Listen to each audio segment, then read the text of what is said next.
Hi everybody and welcome. My name is Kat and we're out here testing our berry pickers today. We want to see if they work, but also if there's any modifications or changes that we can make. Come with us.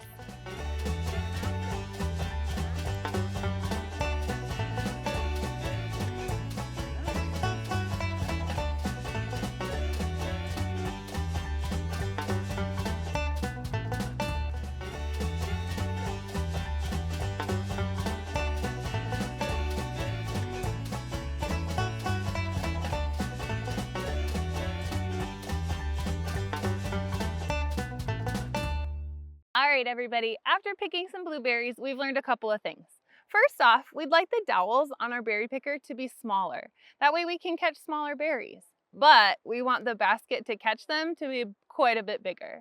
We did have a good show today. We picked quite a few berries. Check it out. And that's just for me with our berry picker. So get out there this season, get some berries. You might have to adjust your dimensions so that they fit with different types of berries in your area. See you soon.